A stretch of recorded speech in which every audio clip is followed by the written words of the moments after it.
USAA knows dynamic duos can save the day, like superheroes and sidekicks or auto and home insurance. With USAA, you can bundle your auto and home and save up to 10%. Learn more and get a quote at USAA.com/bundle. Restrictions apply. 1, 2, 3, 4.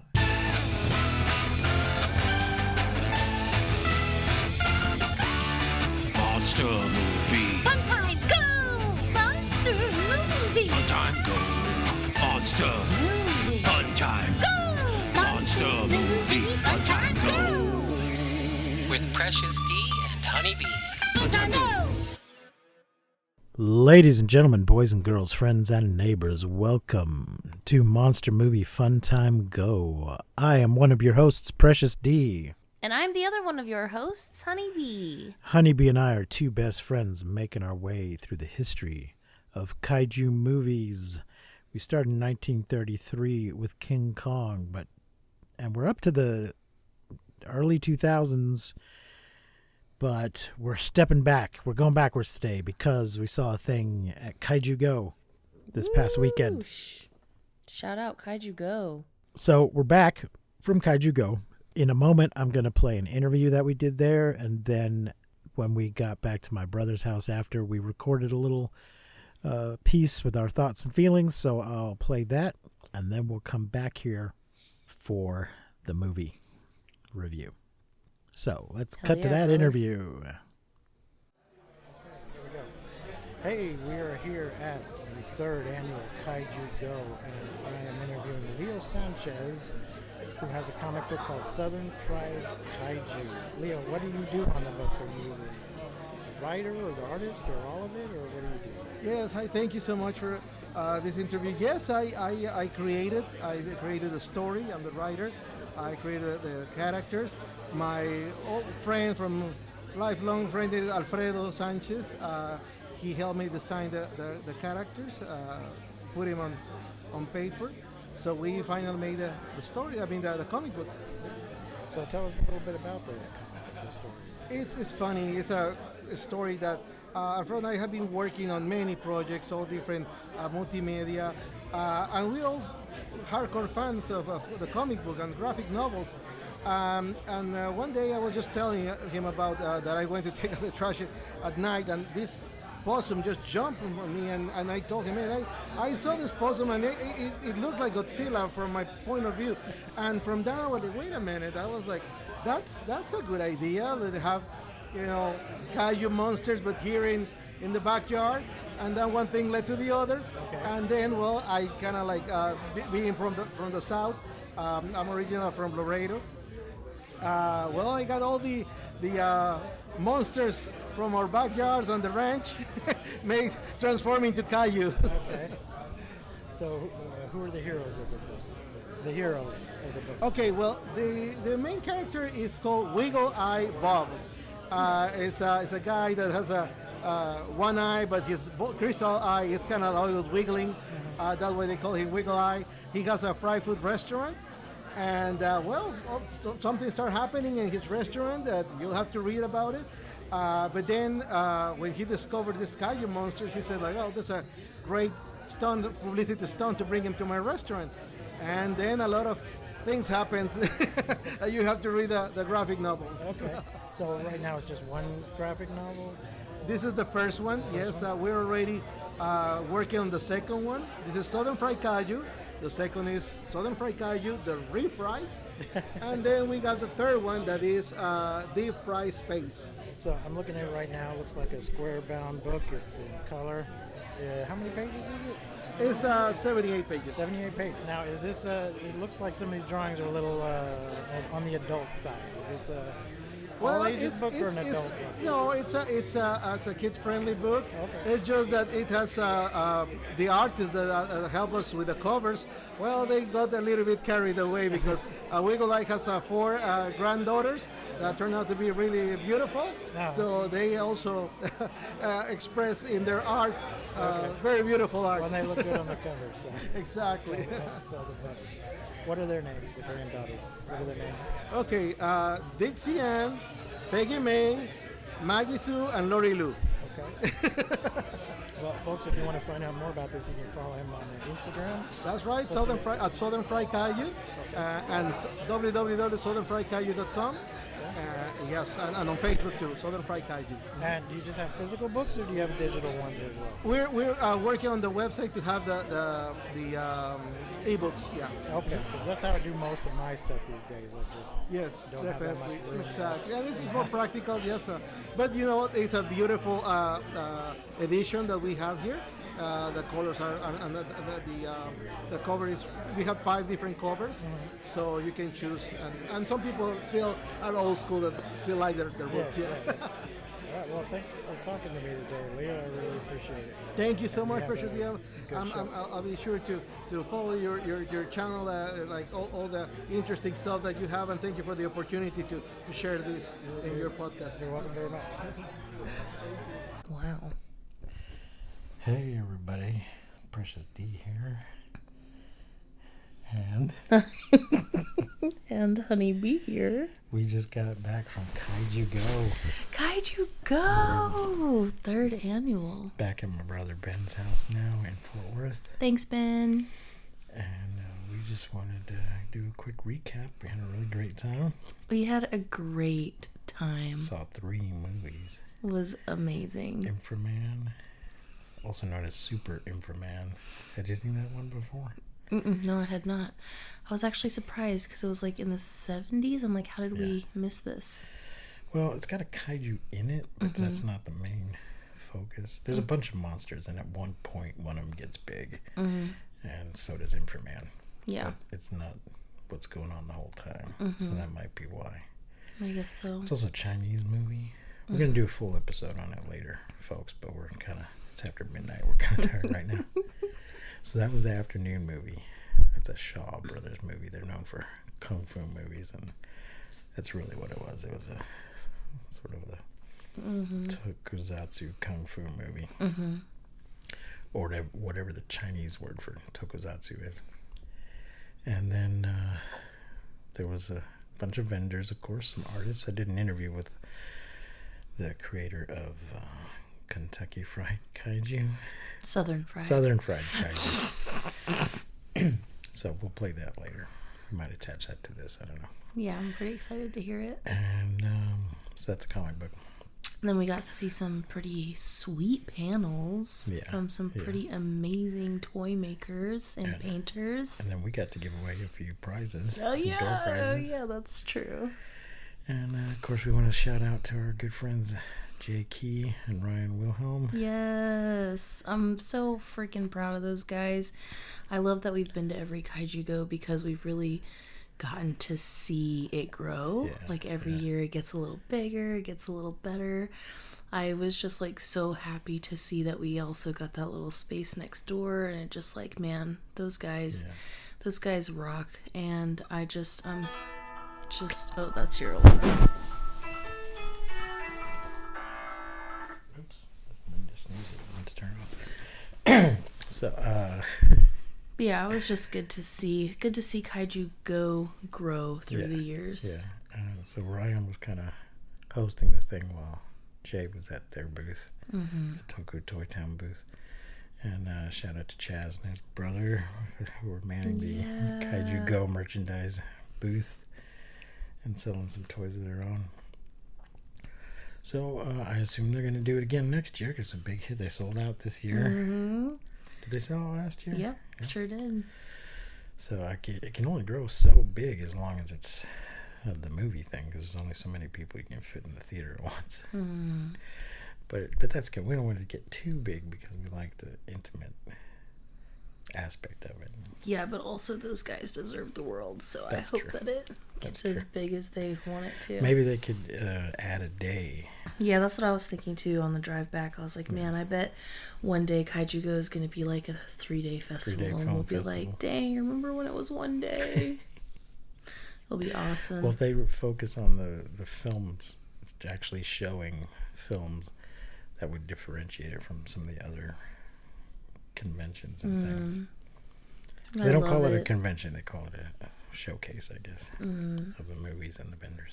Yeah, it was great, man. It was so great. It was so great to see all of you out there, if you were at Kaiju Go and you came up to us or you screamed at us from across the way, thank you so much. We love you guys so much. It was so nice to meet some of you and to be able to shake your hands, and it was awesome. And if you're a new listener because you just saw us at Kaiju Go, well, welcome and thanks for joining us.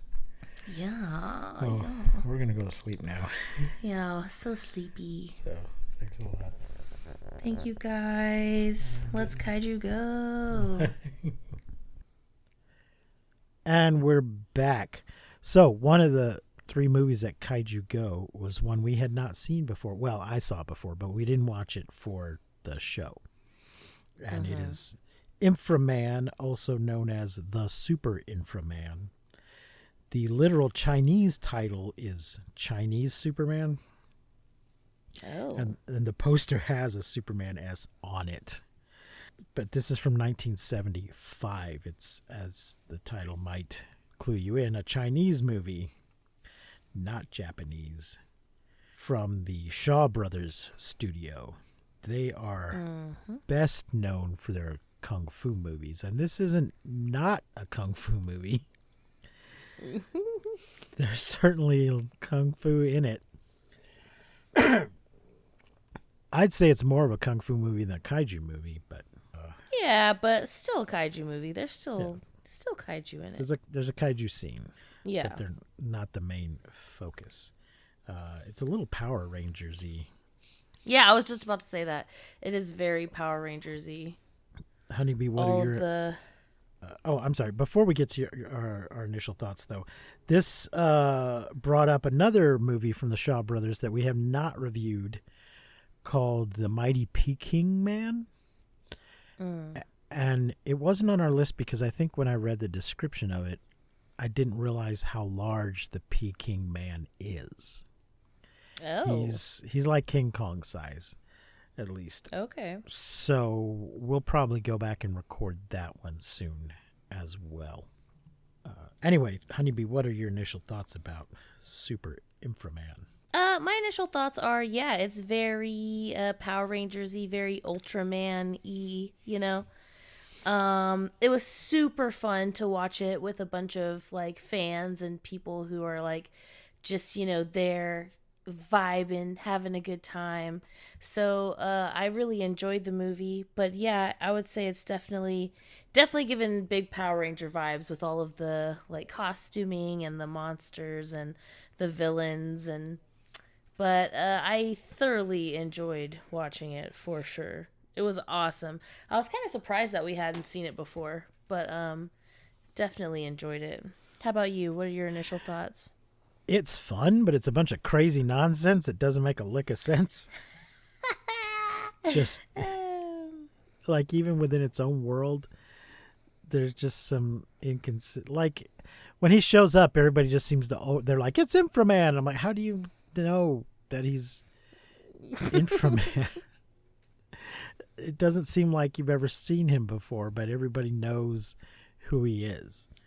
It's almost like some other version of Infra-man previously existed. Because I think there's a part 2 when the scientist is like, I'm going to turn you into Infra-man. And he's like, okay, I know that's a thing that I know. So, but there's not any other version that I'm aware of. It's just weird. So there you go. Well, let's see. I said it's from 1975. It's in color. It's 88 minutes. Made in Hong Kong. I don't see any budget or box office here. Let's see if the production notes say anything. Nope, doesn't say anything about the budget or anything like that. It does mention that it was retitled in the U.S. as Infra-man with the campaign slogan, The Man Beyond Bionics. Because they were trying to capitalize on the $6 million man. It does seem like there's some bionics going on in this movie, sort of. Okay, let's see. Here's our cast. It's kind of big. And they're broken down by group. The protagonists, Li Ma / Infra-man, played by Danny Lee. Professor Liu Ying Di, the proprietor of Science Headquarters. I was pretty confused. Well, it was very vague about what this organization was. I called them the Evil Knievel Fan Club. Anyway, he's played by Wang Xu. Li Mei Mei, played by Yun Man Su. Zhao Hu, played by Lu Sheng. Lin Lin is Fanny Lung. Zhu Kui Kwang, played by Kong Young. Lu Xiaolong was played by Bruce Lee with one E. There was, during the, some people call them like Bruce Lee exploitation movies. There's a number of, when Bruce Lee was real big, there was a number of kind of asylum versions of Bruce Lee. Like a Bruce Lee spelled L-I and Bruce Lee spelled L-E. Anyway, Zhu Ming is played by Lin Wenwei. The antagonists are Demon Princess Elzebub, played by Terry Liu. Witch Eye, played by Dana Schum. Skeleton Ghosts. Oh, they're okay. It doesn't say who plays them. They're just listed as antagonists.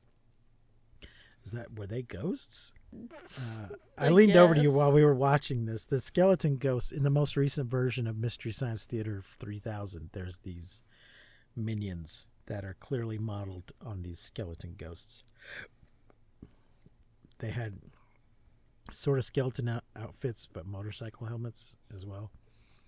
The ice monsters are Fire Dragon, played by Wai Lo. Spider Monster, played by Kuzunari Mori. I think that's a Japanese name.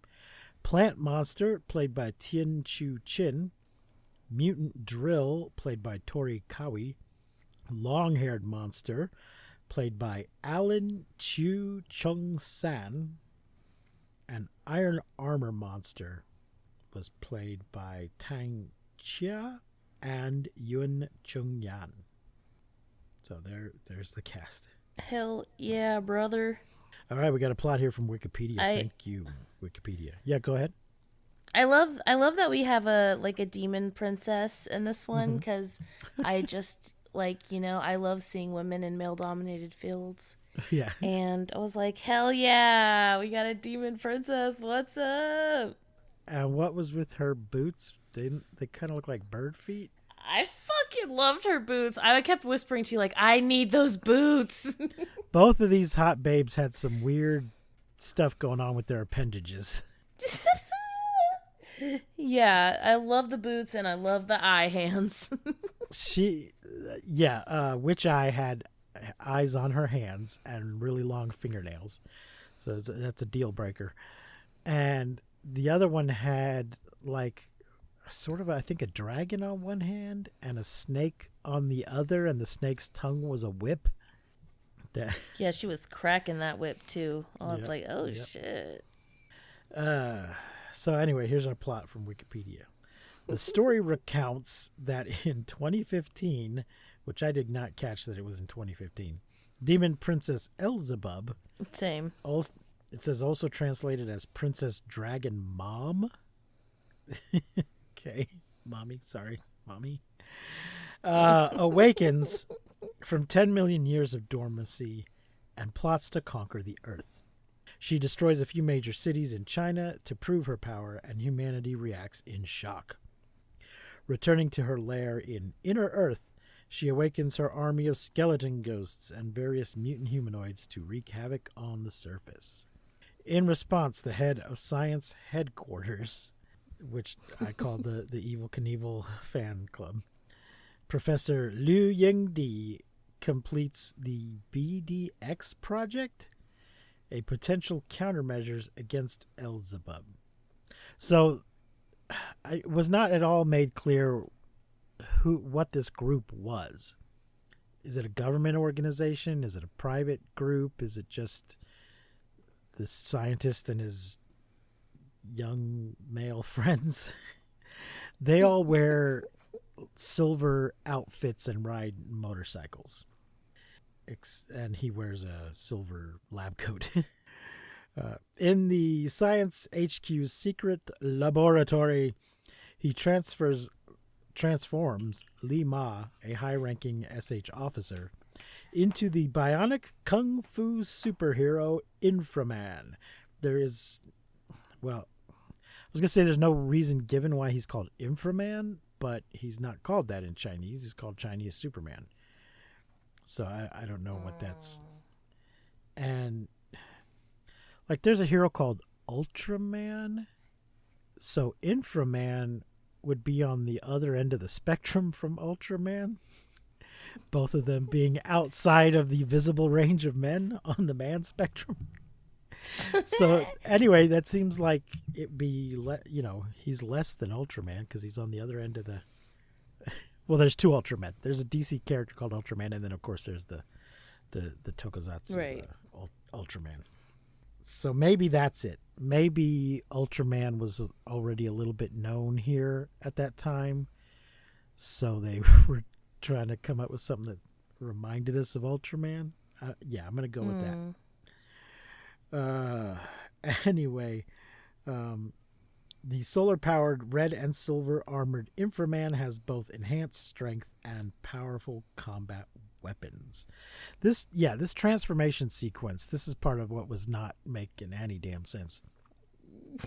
He puts him on a slab and puts some like see-through canopies over him and hooks up some shit to him, and then the computers do a bunch of bleep bloops and a bunch of lights flash, and there's like pictures of circuits are projected on top of him.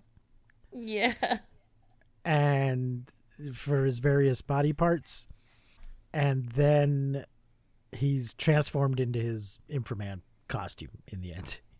Just ta-da! And then throughout, he can just do a little hand gesture thing like you do and turn into Infra-man.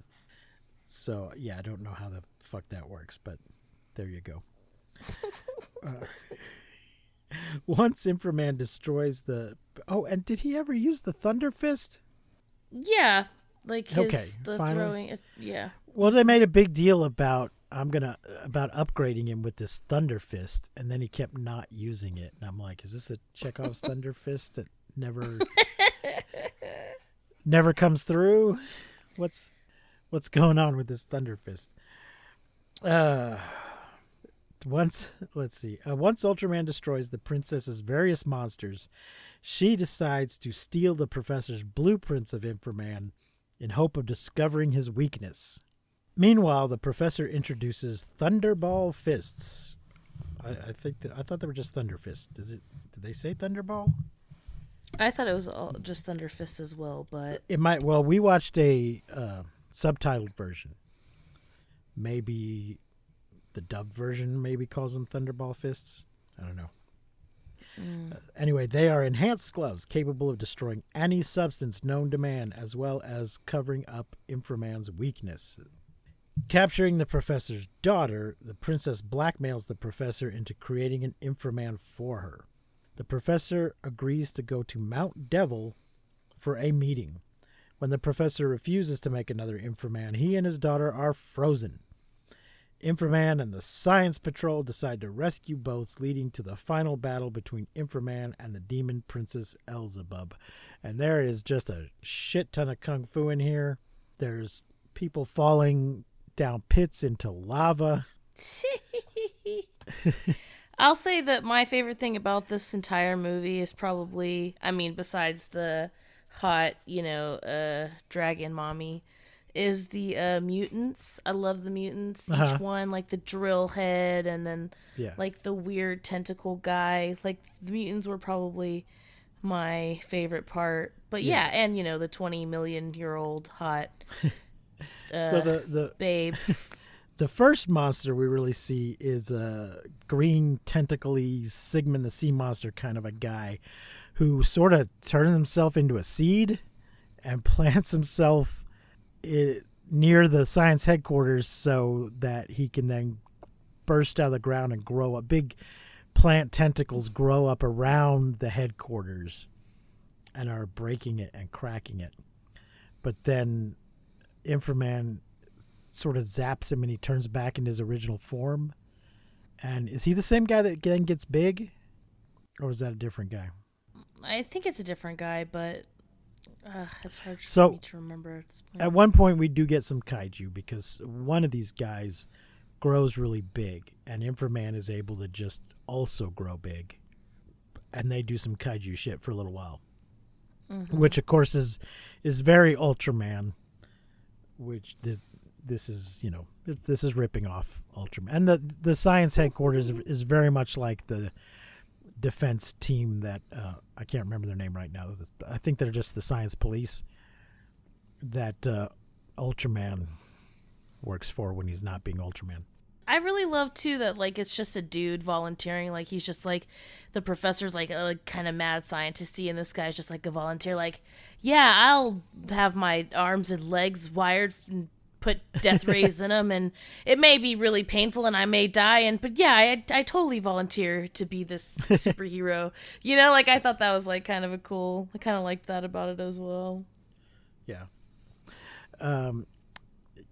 It's definitely all very weird. Like I said, doesn't necessarily make sense, but it's fun. And if you like kung fu, there's plenty of kung fu going on in it. Yeah, and the robots with the spring necks. Oh God, yes, yeah. Some of the monsters at the evil headquarters are these sort of slinky bots. Which at one point they kind of get tangled up, and I'm like, oh, well, you're never going to get that undone. That's as a kid who had slinkies, that's a nightmare. Yeah. When it gets tangled up like that. I think he eventually cut their heads off. So, any other parts that particularly stuck out to you? You mean besides the whip cracking villainess? No.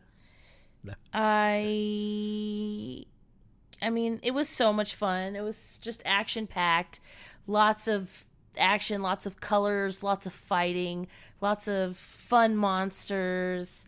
A little tiny bit of kaiju moment here in there, and it was great. I absolutely had a blast watching it with, everybody and the laughs and the oohs and the ahs and the cheering and the boos. I just love it so much. So yeah, I mean, it was a blast. I had so much fun watching this film. Yeah, that's the great thing about Kaiju Go, getting to see these old movies on a big screen. Mm-hmm. With a crowd of like-minded people who are there because they know they're going to enjoy it. It's just great. So yeah, it really is. What a great Kaiju Go this year too. We had so much fun. It was a big hit, and they sold out, so I'm sure it'll happen again next year. This was the third year. So get your tickets as soon as they go on sale if you're anywhere near the Dallas area. Something else. So before we go, there's something else I wanted to mention. Yeah, what's up? We were sent a review copy of a book in the mail. Ooh, wow. PR guy reached out to us, wanted to know if we were interested. I forwarded you a digital. He sent us a link to a digital copy, but offered to send a physical copy. So it's called Kaiju Unleashed, and we're going to set up an interview with the author. But yes, full disclosure, we were given a free review copy. And I haven't read the whole thing yet, but it's a beautiful book. It's got purple on the edges of the pages. It's got raised letters on the cover, a great Godzilla illustration on the cover. I'm so excited. It's full of pictures. I'm just going to... it's on Amazon. I'm going to put an associate link in the show notes. Like I said, I haven't read the whole thing, but just flipping through it, it looks like a good book. I have one issue that I'll get to in a moment, but let me just read the chapters so you get an idea what's in there. They are the first section is called Strange Beasts, and chapters 1 through 13 are Beginnings, Godzilla, the Showa era, the Heisei era, the New Millennium, King Kong vs. Godzilla, Gamera, Rodan, Mothra, Daimajin, Ultraman, and other Japanese kaiju. The second section is called Global Domination, and the chapters are international kaiju films, animated kaiju, comic books, manga, and prose, and kaiju in pop culture. So my only issue is that in the pop culture section, there's nothing about role-playing games. There's some video games and some board games and some toys, but role-playing games fell through the cracks. So maybe if he ever does another one of these, he can include those. But I'm so excited about it. I'm so excited to read it. The author's name, by the way, is Sean Pryor. It's Kaiju Unleashed, an illustrated guide to the world of strange beasts. And I read the whole title because there's another book on Amazon called Kaiju Unleashed with a different subtitle that's a fiction book. This is nonfiction. Fuck yeah. You want to make sure you get the right one. I'm not that I'm saying anything bad about the other book. It's just not the one I'm talking about. Sure. So somebody also sent us a link to a movie they wanted us to look at. It's a vampire movie, but maybe we'll do it as just a special bonus episode. We'll take a look at it. It's called Dracula. Because I am so into that shit. It's called Dracula, and it's about a vampire lawyer. Yes. So there you go. I think that's going to wrap it up for today. So thanks for joining us, folks. I'll also put a link in the show notes to our interview for Southern Fried Kaiju. So until next time, I've been Precious D. And I've been Honey Bee. Remember to keep calm and take shelter in basements. And please, don't misuse science. We won't see you, but you will hear us next time on Monster Movie Fun Time Go. You've been listening to Monster Movie Fun Time Go. If you enjoyed the show, please consider rating and reviewing us on your podcasting platform of choice. You can leave us a message and find links to all our things at mmftg.com.